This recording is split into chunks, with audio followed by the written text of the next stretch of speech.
భారతదేశంలో యూరోపియన్ల ప్రస్థానంపై మన ప్రయాణాన్ని కొనసాగిద్దాం. పార్ట్ 1లో మనం పోర్చుగీస్, డచ్ వాళ్ల గురించి మాట్లాడుకున్నాం. మరి ఈరోజు అసలు కథను మార్చేసిన ఇద్దరు పెద్ద ప్లేయర్స్, బ్రిటిష్ మరియు ఫ్రెంచ్ వాళ్ల ఎంట్రీ గురించి చాలా వివరంగా తెలుసుకోబోతున్నాం. ఇంట్రెస్టింగ్ క్వశ్చన్ కదా ఇది. ఒకవైపు పోర్చుగల్, స్పెయిన్ లాంటి దేశాలు సముద్రాల్ని ఏలేస్తూ ప్రపంచాన్ని చుట్టేస్తుంటే బ్రిటన్ మాత్రం ఎందుకు ఇంత ఆలస్యంగా ఈ రేస్లోకి వచ్చింది? ఆసక్తికరమైన ఈ ప్రశ్నతోనే ఈరోజు మన విశ్లేషణను మొదలుపెడదాం. సరే, ఈరోజు మనం చూడబోయే ముఖ్యమైన అంశాలు ఇవి. ముందుగా బ్రిటన్ ఎందుకు లేటైందో చూద్దాం. ఆ తర్వాత ఒక కంపెనీ ఎలా పుట్టిందో, మొఘలుల దగ్గర పర్మిషన్ ఎలా సంపాదించిందో, ఆ తర్వాత తీరం వెంబడి కోటలెలా కట్టిందో, చివరగా వాళ్లకి అసలైన పోటీగా ఫ్రెంచ్ వాళ్లెలా ఎంటర్ అయ్యారో చర్చిద్దాం. సరే, ముందుగా మనం టైం ట్రావెల్ చేసి ఒకసారి 16వ శతాబ్దంలోకి వెళ్ళిపోదాం. అప్పటికి సీన్ ఎలా ఉందంటే, సముద్రయానం అనగానే స్పెయిన్, పోర్చుగల్ పేర్లే వినిపించేవి. వాళ్లు తూర్పు దేశాలతో వ్యాపారం చేస్తూ అపారమైన సంపదను కూడగట్టుకుంటున్నారు. మరి బ్రిటన్? అప్పటికీ అదింకా పెద్ద శక్తి కాదు. ఈ ఆటలో కేవలం ఒక ప్రేక్షక పాత్ర పోషిస్తూ ఉండిపోయింది. అయితే వాళ్లు నెమ్మదిగా మేల్కోవటం మొదలుపెట్టారు. మస్కోవియీ కంపెనీ లాంటి ప్రయత్నాలు మొదట్లో ఫెయిల్ అయినా వాటి నుంచి కీలకమైన పాఠాలు నేర్చుకున్నారు. ఆ తర్వాత సర్ ఫ్రాన్సిస్ డ్రేక్ భూగోళాన్ని చుట్టి రావటం, జేమ్స్ ల్యాంకాస్టర్ హిందూ మహాసముద్రంలోకి అడుగు పెట్టటం లాంటివి బ్రిటిష్ వాళ్లల్లో ఒక కొత్త ఆత్మవిశ్వాసాన్ని నింపాయి. మనం కూడా చేయగలం అనే నమ్మకాన్నిచ్చాయి. ఇక్కడ మస్కోవి కంపెనీ ప్రయాణం విఫలమైనా వాళ్లు పరిచయం చేసిన ఒక ఐడియా మాత్రం సూపర్ హిట్ అయింది.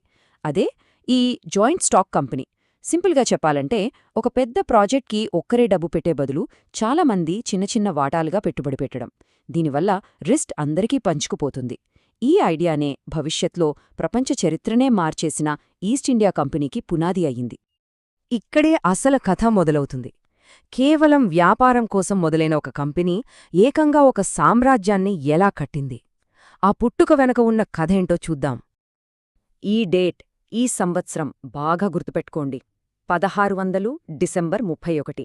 ఇంగ్లాండ్ రాణి ఎలిజబెత్ I ఒక రాయల్ చార్టర్ అంటే ఒక అధికారిక పత్రంపై సంతకం చేసింది. అలా పుట్టిందే the governor and company of merchants of London trading into the East Indies. పేరు చాలా పెద్దగా ఉంది కదూ. సింపుల్గా ఈస్ట్ ఇండియా కంపెనీ. ఈ ఒక్క సంతకం రాబోయే 2.5 శతాబ్దాల పాటు భారతదేశ భవిష్యత్తును ఎలా మార్చేస్తుందో బహుశా అప్పుడు ఎవరూ ఊహించుండరు. ఆ చార్టరిచ్చిన పవర్స్ చూస్తే ఆశ్చర్యపోతాం. అది కేవలం వ్యాపారం చేసుకోమనిచ్చిన లైసెన్స్ కాదు.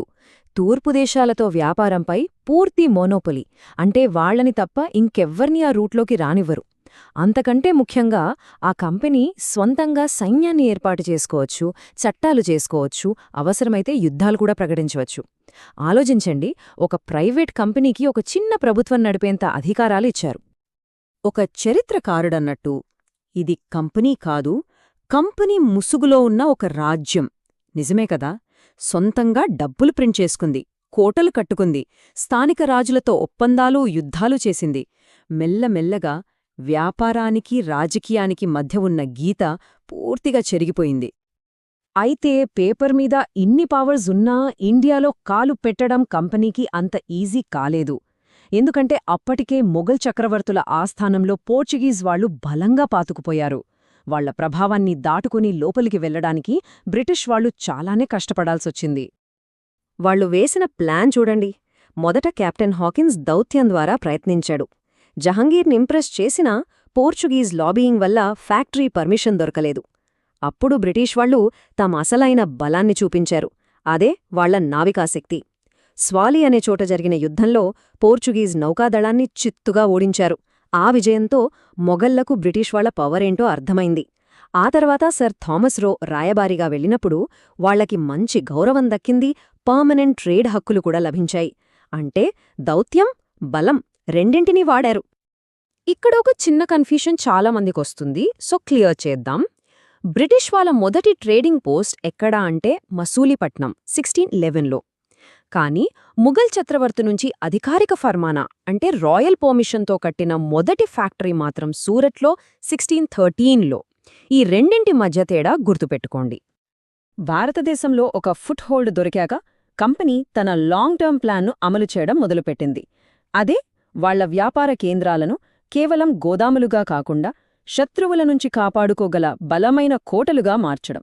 ఇవే భవిష్యత్తులో బ్రిటిష్ అధికారానికి 3 మూలస్తంభాలుగా మారాయి.